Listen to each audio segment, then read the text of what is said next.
Bienvenidos a Serpientes y Palomas, donde nuestro propósito es razonar, analizar y meditar en las Escrituras y el cristianismo que surge de ellas. Yo soy Calderón y en cada episodio hablaremos de temas no para enseñarlos, aunque sin duda aprenderemos en el camino, sino que lo haremos para buscar ser aquello que Jesús nos dijo que fuéramos, prudentes como serpientes y mansos como palomas. Y bienvenidos a otro episodio. El día de hoy estamos de nuevo con Dante. Dante, ¿cómo estás? ¿Qué tal? Muy bien.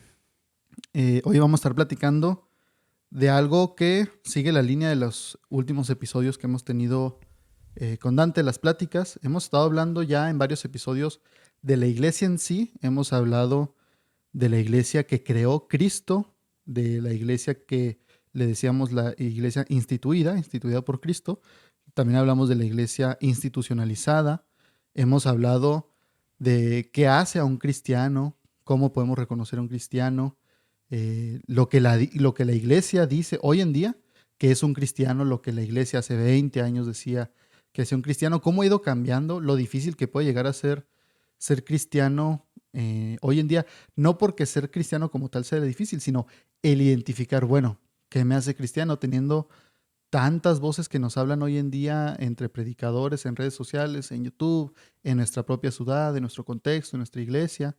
Son tantas cosas que nos dicen, esto te hace cristiano, no, esto te hace cristiano, y no, esto es lo que realmente te hace cristiano, que hablábamos en esos episodios de qué hace entonces a alguien verdaderamente cristiano. Y hemos estado platicando de la iglesia a través de la historia, ¿no? Los capítulos, Dante, también nos recapitulaste bastante de cómo llegamos el día de hoy a la posmodernidad. Y todos esos episodios los pueden escuchar, ya están disponibles de hace varias semanas. Y además, desde hace algunos ya capítulos tenemos, si nos escuchas en Spotify, tenemos una sección, si estás reproduciendo ahorita el episodio, donde más abajito, donde te sale el reproductor, donde te dice qué capítulo es, pausa y todo, hay una parte donde dice que de qué te gustaría que habláramos en otros episodios. Y ahí puedes escribirnos qué temas te gustaría que tocáramos, que surjan de aquí, o quizá alguna duda que tengas de lo que hemos platicado y que pueda darse en una plática. Ahí te animamos a que nos escribas. Si es que te gustaría, o algo no te quedó claro, quizá, incluso lo podríamos expander o aclarar. Pero de todas estas pláticas que hemos tenido, Dante, de la iglesia, de qué nos hace cristianos, yo creo que surge inevitablemente hoy en día la duda de, bueno, ¿qué hace a la iglesia cristiana, protestante, evangélica, a ustedes que son protestantes? ¿Qué los hace diferentes? O sea, ¿qué los diferencia? Y quizá la pregunta también surgiría, ¿y ustedes por qué son cristianos protestantes? Hablando de las religiones cristianas, ¿por qué ustedes son protestantes? ¿Por qué no son de alguna otra religión que también cree en Jesús, que también cree en la Biblia? ¿Por qué en esta? Claro, efectivamente hemos estado hablando en torno a el cristianismo occidental, sobre todo, el cristianismo que surge a partir em, del Imperio Romano, eh, del edicto de Constantino, el edicto de Milán en el 313. eh, Hablamos de la Reforma Protestante, de la Ilustración, de el invento de la imprenta. Hemos estado hablando de puntos históricos importantes que se entretejen en torno a el cristianismo. Entonces dijimos en algún momento que hablamos de un cristianismo, de una iglesia cristiana que fue instituida por Cristo en la tierra, que nos dejó una comisión importante, y hablamos de una iglesia institucionalizada a partir del edicto de Milán en el Imperio Romano, en donde se daba libertad de culto, y posteriormente en donde el cristianismo es la religión oficial del Imperio Romano. Después de ello, estamos hablando de casi el año 400 después de Cristo. Después de ello, el emperador se muda a Constantinopla y funda la capital del imperio en el lado oriental del mundo, dejando Roma vacía, sin cabeza. Y es en donde el obispado romano toma preponderancia e importancia a nivel mundial, del mundo conocido, porque al estar fuera la cabeza del emperador, la presencia del emperador, la presencia del obispo romano, que era el obispo o el obispado más importante del imperio, pues en él empiezan a recaer las responsabilidades del imperio occidental, del imperio romano. Responsabilidades que tienen que ver ya no solamente con interés espiritual y religioso, sino con un interés fuertemente político. A partir de ahí, pues se consolida la iglesia cristiana romana. Entonces aquí creo que la pregunta o la charla de hoy es muy importante porque estamos hablando de un cristianismo protestante, de un cristianismo que surge en el 1517, posterior a la reforma de Martín Lutero. El cristianismo evangélico surge a partir de esta protesta en 1517. Si nosotros estamos diciendo que el imperio formaliza la religión cristiana, el culto cristiano en el 313, estamos hablando que entre el 313, que es oficial, el culto cristiano y permitido en el Imperio Romano, del 313 al 1517 son más de 1000 años, son cerca de 1200 años, en donde tuvo que seguir el cristianismo, ese cristianismo del 313, ese cristianismo que viene pues justo de los apóstoles en tiempo de Jesucristo. Entonces parece complicado, sin embargo creo que es importante delimitarlo. Lo vamos a delimitar justo en el tiempo, en tema histórico, pero también habrá que delimitarlo desde la perspectiva bíblica. Por un lado, esto lo podríamos ejemplificar o me gustaría ejemplificarlo con una anécdota. Alguna vez dando clase en la universidad, eh, me tocó que tener por alumna a una chica religiosa perteneciente a una orden de monjas de la iglesia romana.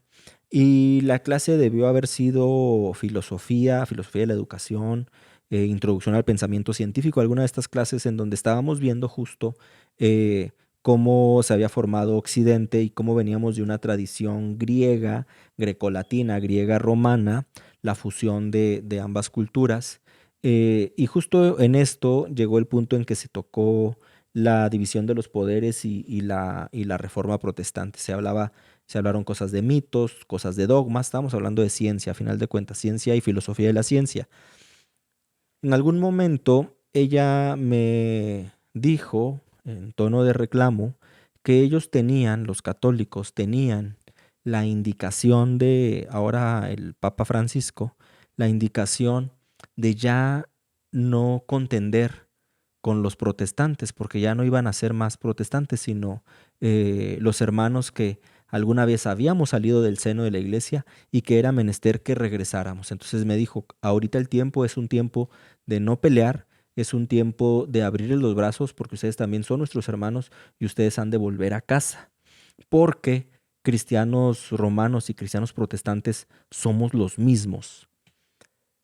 Hasta ahí es un discurso pues posmoderno, es un discurso que suena aparentemente bastante bien y es un discurso que nos llama a la unidad y pareciera que ir en contra de ello, que es el gran tema en nuestro tiempo, pareciera que ir en contra de ello es recurrir a un discurso de discriminación, un discurso de odio y pues por tanto un discurso violento, ¿no? Entonces, aparentemente estaba yo entre la espada y la pared. Sin embargo, yo le dije, mire, no podemos ser iguales, porque para ello usted tendría que dejar de creer en la autoridad única de la Iglesia como institución, en la divinidad de María y en la infalibilidad del Papa. Eh, Me dijo ella, si yo dejo de creer eso, entonces dejo de ser católica. Precisamente, de eso se trata. Si los católicos romanos dejan de creer algunas cosas en las que tienen sustentada la fe, entonces dejarían de ser católicos romanos. Por eso es que nosotros, los cristianos evangélicos, tampoco somos católicos cristianos romanos. Somos algo completamente diferente. Y que es interesante porque así como ella tendría que renunciar a eso que decías tú para de alguna manera, si lo hicieras, pues dejaría de ser católica. Para tú también ser contado católico tendrías que empezar a creer esas cosas. Y es algo que uno como protestante diría, no, pues yo no puedo creer en eso. Y yo creo que algo que pasa es que muchos católicos incluso no es que no sepan qué creen, no saben qué dice la iglesia que tienen que creer, cuáles son los dogmas. Me ha tocado muchas pláticas con muchos católicos que, y hablando de los católicos normales, no he hablado de eruditos católicos, sin duda ellos sabrían qué decir, pero el católico normal que va a misa una o dos veces a la semana, luego le llego a decir, oye, pero tú crees en esto, porque la iglesia católica dice que tienes que creer en esto, es decir, el hecho de la ascensión de María, la Inmaculada Concepción, yo creo que la Inmaculada Concepción es algo muy importante que muchos católicos ni saben qué significa. Me ha tocado decirle a los católicos o a algún católico, familiar sobre todo, en pláticas que se pueden tener, decirle, ¿tú crees en la Inmaculada Concepción? Y dicen, claro, pues María era virgen cuando nació Jesús. Y esa no es la Inmaculada Concepción, ¿verdad? La Inmaculada Concepción es que María dio a luz sin nunca haber pecado, sin nunca tener registrado en su vida ningún pecado. O sea, estaba limpia. Y es un dogma católico, o sea, tienes que creerlo. La iglesia dice que el católico debe creer eso. Y muchos católicos la dudan, dicen, ah, cara, yo no sabía que tenía que pensar en eso o que tenía que creer eso. Y hay ciertas cosas que yo siento que muchos católicos llegan a no creer como tal, quizá porque no han estudiado, porque no les ha tocado llegar a esos temas, que no digo que esté mal, digo, en la iglesia cristiana, como has usado tú la frase, esa tijera nos toca a todos, también hay muchos cristianos que ni saben bien ciertas cosas. La Trinidad es uno de esos temas difíciles. No es reclamo de que no saben, sino que hay cosas que tienes que creer para ser contado dentro de esta religión. Así como los protestantes, o sea, si alguien se dice ser protestante y dice, pero para mí Jesús fue un simple hombre y no era hijo de Dios o no era Dios encarnado, cualquier protestante le diría, oye, una disculpa, pero tú no eres protestante. Aunque te quieras poner ese título, no lo eres. Entonces, sin duda, hay diferencias en la religión que se entienden, incluso nosotros entre cristianos llegamos a tener diferencias. No creemos nosotros como protestantes que haya una denominación o una iglesia donde Dios dijo, aquí está la verdad absoluta y lo que diga la iglesia de este pastor, eso es lo que todos deben creer, que es lo que sí sucede con los católicos, ¿no? El Papa dice, es el representante de Dios en la tierra, él es lo que él dice, se supone que eso es. No puede un padre decir, no, eso que dijo el Papa está mal, porque el Papa habla por los católicos. Pero en esta diferencia entonces, Dante, yo creo que quisiera preguntarte que muchas veces hemos llegado a pensar, o muchas veces los protestantes pensamos, que existimos, los cristianos existen, pues entonces desde 1517. La pregunta sería, ¿siempre ha habido cristianos? O sea, obviamente los apóstoles y todo, y pareciera que hay un espacio en el tiempo de nuestras mentes, y luego nos brincamos hasta Lutero. Pero había cristianos antes también. Sí, sí, claro. El tema tiene que ver justo con lo que mencionas, la necesidad imperativa de que los protestantes conozcamos nuestras raíces históricas en torno al protestantismo, pero también las raíces históricas del cristianismo, que son dos líneas diferentes en el marco del tiempo.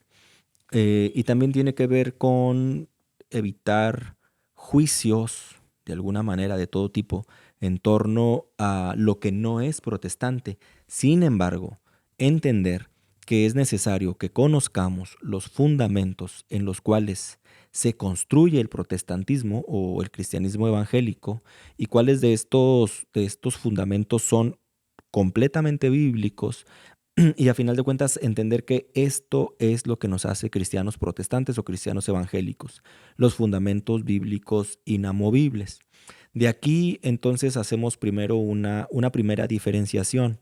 En el caso de la iglesia cristiana romana, eh, la iglesia tiene como fundamento sí la Biblia, pero también la tradición. Y la tradición es todo aquello que no dice la Biblia, pero que fue consensado por los padres de la iglesia La patrística filosófica tiene que ver mucho en esto, y también por aquellos papas que han estado al frente de la Iglesia y que han establecido dogmas importantes para la observancia de la fe católica, de la fe cristiana católica. Entonces, la tradición en la Iglesia Católica es un pilar inamovible junto con la Biblia. La gran pregunta, que no vamos a ahondar en eso, pero la gran pregunta también tendría que ver con qué tanta relación y congruencia hay entre la tradición y la Biblia misma. Porque efectivamente la falta de explicaciones posibles en la Biblia en torno a los eventos culturales, pues se ha sometido a la tradición. Pero cabe mencionar que la iglesia protestante después de 500 años también tiene ya mucha tradición. Y pareciera que para nosotros es más importante, para los cristianos protestantes, es más importante la tradición protestante que la escritura. Por eso es importante esta charla. Entonces, nosotros estamos hablando que en 1517 se da la Reforma Protestante. La Reforma Protestante se da por un monje agustino alemán, Martín Lutero, que después de unos años de ser estudioso, teólogo, profesor de la universidad en Alemania, empieza a entender algunos pasajes y hace una primer protesta formal, escrita, a en torno a unas indulgencias. Ahorita vamos a ser más puntuales en términos históricos. En cuanto a lo que preguntas, si siempre ha habido cristianos, es por eso que digo que son dos cosas diferentes en el marco de la historia del cristianismo y la historia del protestantismo. El cristianismo surge en torno a la vida y obra de Jesucristo.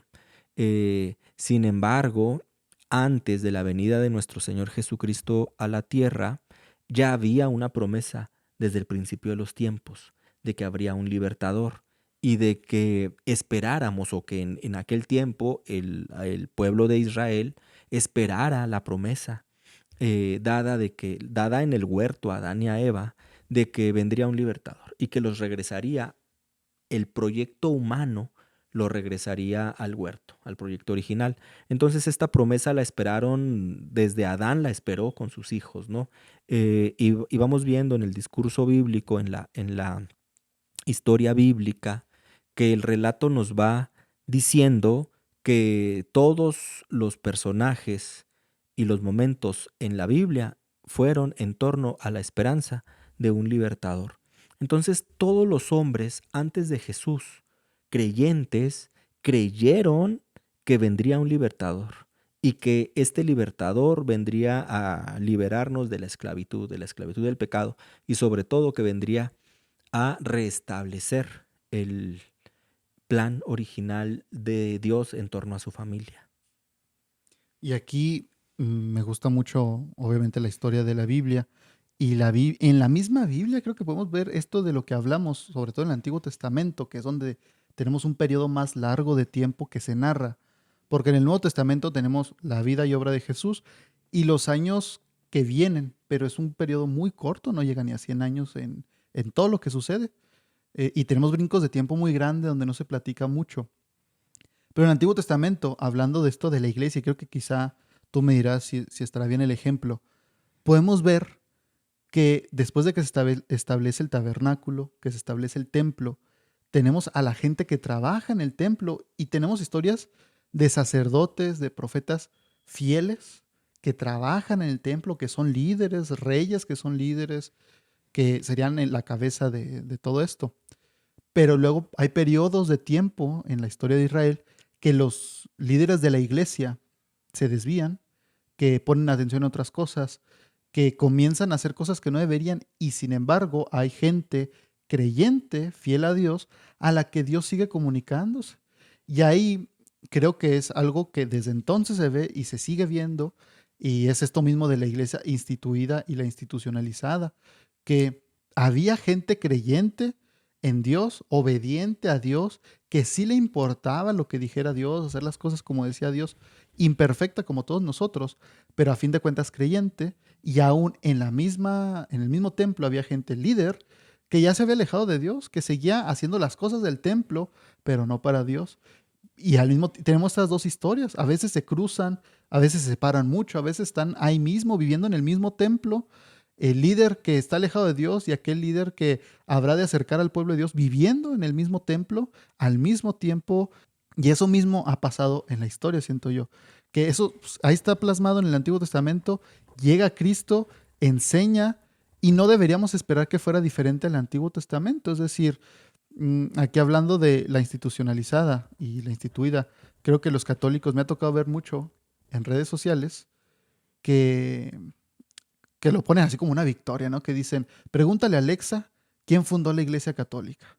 Y Alexa, sacada de información que está en Internet, o sea, Alexa no es la fuente de la verdad, sino que busca fuentes en Internet, dice, la Iglesia Católica fue instituida por Jesús. Ahora pregúntale quién instituyó la Iglesia Protestante Evangélica. Esa fue instituida por Martín Lutero. Y lo dicen, ahí está, la verdadera iglesia instituida por Jesús mismo es la católica. Pero ahí están haciendo lo que decimos, que quieren unir la instituida y la institucionalizada y decir, es lo mismo. Y aquí hemos hablado de que no es lo mismo. Quizá parten en algunos lugares de donde mismo llegan a estar muy cercanas, a veces muy alejadas, pero sí hay que marcar que hay una diferencia entre los que siguen a Jesús, los que seguimos a Jesús y son fieles, y la iglesia como tal, como institución. Sí, por eso yo me remitía a milenios atrás. Mm, los primeros hombres creyeron en que necesitaban un libertador, creyeron que necesitaban ser salvos de su pecado y creyeron con todo su corazón que la única forma que tenían de ser aceptados sería a través del cumplimiento de la promesa. Entonces su fe era hacia adelante, esperando el cumplimiento de la promesa. Hubo creyentes y murieron, Hebreos nos dice, murieron esperando el cumplimiento de la promesa. Un ejemplo claro es Jacob, que en su momento será muy interesante también hacer un episodio en torno a la vida de Jacob. Jacob compra una primogenitura que en realidad es muy poco probable que eso se pueda hacer. Alguna vez yo recuerdo cuando era niño, jugábamos en un equipo de fútbol y teníamos dos equipos, uno de diferente categoría. La mayoría teníamos hermanos mayores, entonces había un equipo de la edad y un equipo 2 años mayor. Y en uno de estos equipos, en el equipo grande, a veces los chicos jugábamos en ese equipo grande. En el equipo grande recuerdo que había unos hermanos, un hermano en el grande y un hermano en el chico. Y el hermano grande era muy bueno, metía muchos goles. Y el hermano chico era medio malo. Y recuerdo que en un tiempo el más chico, no sé, llevaba 3 goles. Y de repente él dijo, no, llevo 20 goles. No recuerdo las cantidades, pero dijo, llevo 20 goles. Y todo el mundo sabíamos que llevaba 3 goles, ¿no? Entonces le dijimos, pero ¿cómo fue eso? Pues es que mi hermano me dio los goles que metió. Entonces el hermano mayor decía, no, yo ya no llevo ninguno, porque ya se los di a mi hermano. Entonces todo el mundo sabíamos que eso era absurdo, ¿no? O sea, el que metió los goles y punto, ¿no? Acá pasa lo mismo. Pensar cómo se puede vender una primogenitura es como que absurdo, ¿no? ¿Cómo puedo ser el mayor porque me vendan la edad? Imagínate, pues yo le compro a mi amigo más joven en lo que sea su edad, ¿no? Para ya no decir que tengo 40, para decir, no, tengo 25 porque ya le compré su edad, me costó tanto. Suena bastante absurdo. Sin embargo, vemos en el hecho algo muy interesante. Jacob, como fuera, Jacob creía que del primogénito, uno de sus hijos sería probablemente el libertador, porque ellos esperaban la promesa. Y la primogenitura iba más allá de heredar los bienes del padre. La primogenitura tenía que ver con la continuidad de esta promesa, promesa que le dio Abraham a Isaac y promesa que Isaac le daría a Esaú. Vemos a un Esaú no creyente y vemos a un Jacob creyente de la promesa. Y se hizo a final de cuentas Jacob de esa promesa. Y fue el primogénito, y no en el sentido de los bienes, porque el que se queda con los bienes de su padre es Esaú. Jacob hace sus propios bienes. Vemos cómo Jacob lucha, después Israel lucha por la promesa, por creer que alguno de sus hijos o de los hijos de sus hijos podría ser el libertador esperado. Entonces vemos creyentes, no eran cristianos porque el nombre no había sido revelado, pero eran creyentes. El nombre fue revelado hasta Jesucristo. Cuando el papá de Sansón, bueno, primero la mamá de Sansón, tiene un encuentro con un varón de Dios en el campo y corre por su esposo Manoa y le dice, ven porque un hombre está en el campo, y corren y es un mensajero de Dios, es una teofanía inclusive. Eh, Vemos cómo Manoa le dice, declárame tu nombre, y el ángel le dice, espérate, todavía no es el tiempo, pero el nombre será revelado. Con Jesucristo nosotros ya tenemos, los creyentes, ya tenemos el nombre revelado. Entonces somos cristianos, pero nosotros al día de hoy, 2023, nosotros creemos hacia atrás, nosotros creemos hacia el pasado, en que Jesucristo vino en carne, murió, resucitó y está sentado a la diestra del Padre. Nuestra fe es sobre un hecho pasado. Somos creyentes en que Cristo vino, en que Dios se hizo carne. Los creyentes antes de Jesucristo eran creyentes hacia el futuro, en un evento que vendría. Entonces, ambos somos creyentes. La diferencia es que ahora nosotros nos llamamos cristianos porque el nombre efectivamente nos fue revelado en Cristo, pero ambos somos creyentes. Entonces, cristianos, creyentes en el nombre, siempre ha habido desde que Dios dio la promesa. ¿Qué pasa? Jesucristo instituye la iglesia se levanta entre los hombres, una iglesia de carne y hueso, un cuerpo de Cristo que tiene ahorita una, mm, un cuerpo humano. Somos nosotros templo del Espíritu Santo, somos templo de Dios y somos nosotros la iglesia, ¿no? La iglesia no es el edificio, la iglesia somos nosotros, los creyentes.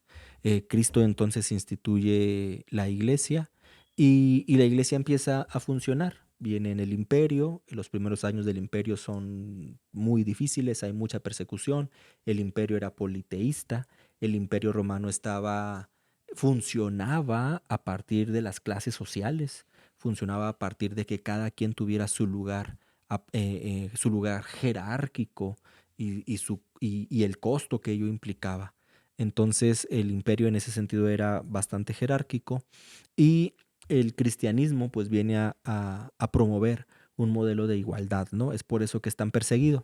En el 313 decíamos es el edicto de Constantino, emperador romano, que da libertad de culto, cesa la persecución cristiana y a partir de ahí el cristianismo florece y el cristianismo se expande en todo el mundo conocido. Eh, de ahí vemos históricamente una sola iglesia. Yo recuerdo cuando era niño, alguna vez lo comenté en alguno de los episodios, a mí me enseñaron en la iglesia, en la escuela dominical, que los cristianos verdaderos habían sido aquellos que no se habían dejado engañar por Constantino.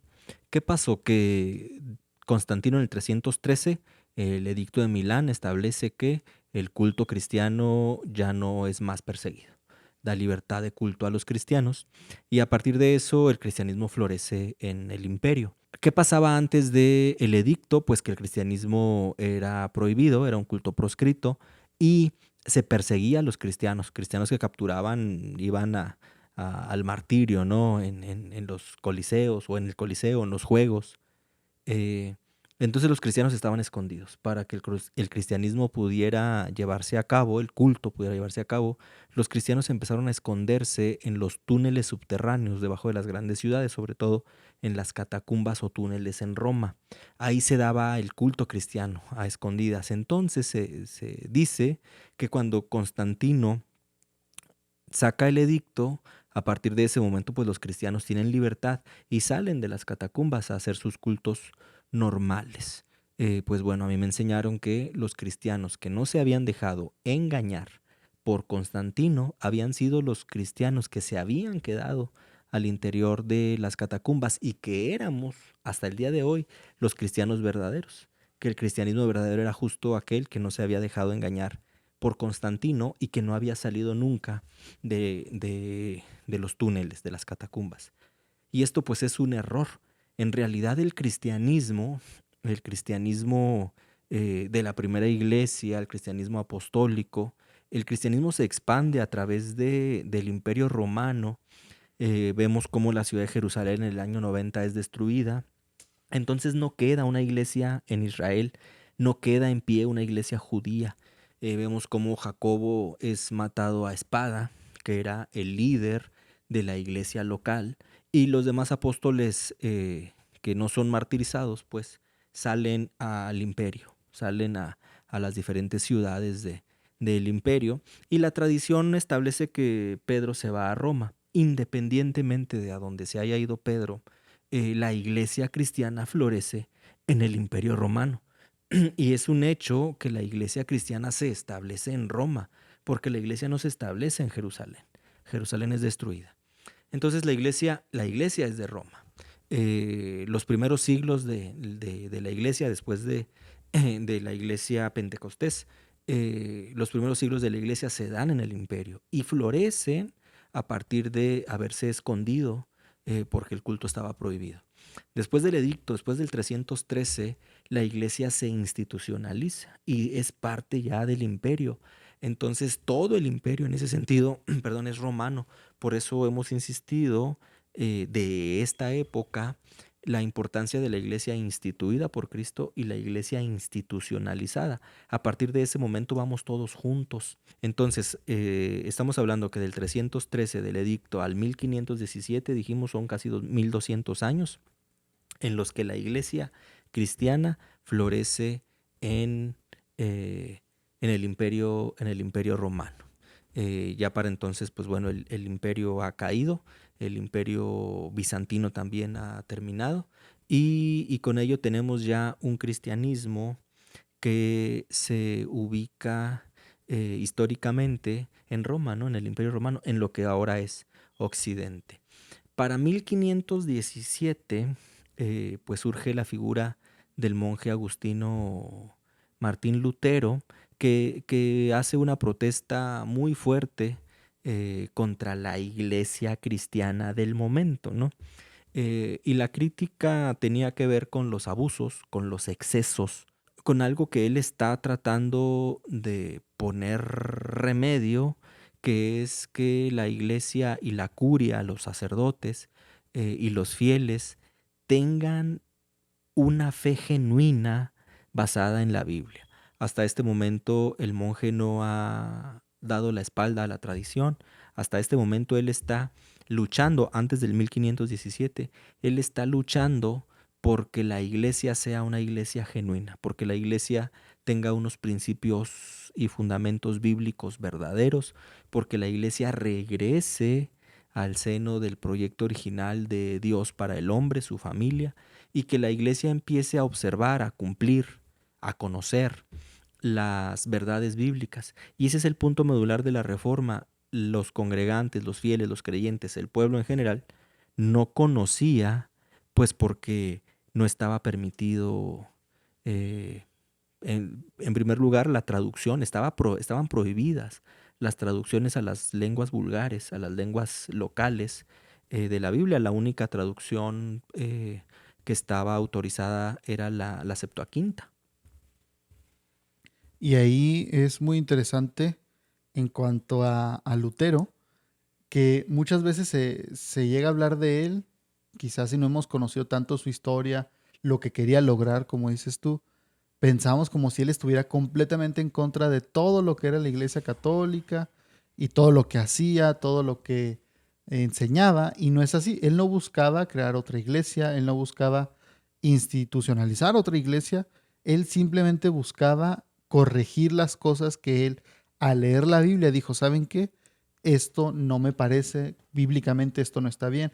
Las indulgencias yo creo fue de lo más grande que se atajó y en ese momento, ¿no? Porque para quien no sepa, las indulgencias te decían, tú compra esta indulgencia y comprándola vas a ser perdonado de tales pecados. Y si has pecado tanto en esta semana, tienes que comprar tantos, o la de este precio te cubre tantos pecados, todo esto. Hay una película muy buena de Lutero, la recomiendo yo si alguien quiere ver la historia en general, porque si realmente quieren ver más detalladamente necesitarían meterse a leer un poco, Pero era básicamente, entre esas cosas, pero de las más importantes, la que Lutero decía, ¿saben qué? Esto está mal, pero se los decía como parte de la iglesia, no diciendo, yo me separo de ustedes y no quiero nada que ver con ustedes y cambien esto o si no están mal. Él decía, oigan, como parte de la iglesia tenemos que reconocer que esto no está bien, que la Biblia dice esto, que estamos contradiciendo, estamos yendo en contra de lo que dice la Biblia, pero no buscaba él tampoco salirse de la iglesia católica.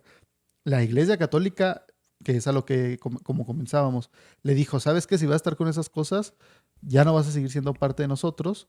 Lo expulsan, lo excomulgan, pero pues es parte de eso. La iglesia te dice, si quieres ser parte de esta iglesia, tienes que creer estas cosas. No puedes decirte ser católico, cristiano, mormón, testigo de Jehová, y eso es en todas, si no crees en estas cosas.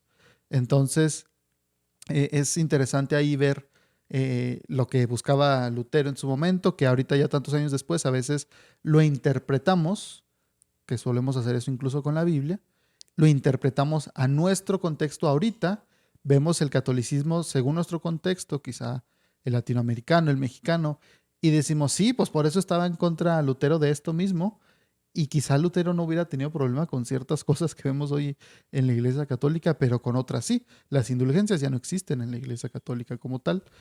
Pero eso me lleva a preguntarte, Dante, y quisiera que habláramos de esto. Entonces, en todos estos años, desde que se institucionaliza en el imperio hasta que llega Lutero, que decías eran como 1200 años casi, ¿verdad? En todo ese tiempo, ¿hubo gente salva? Y si hubo gente salva, ¿de qué iglesia era? Habría que volver a delimitar.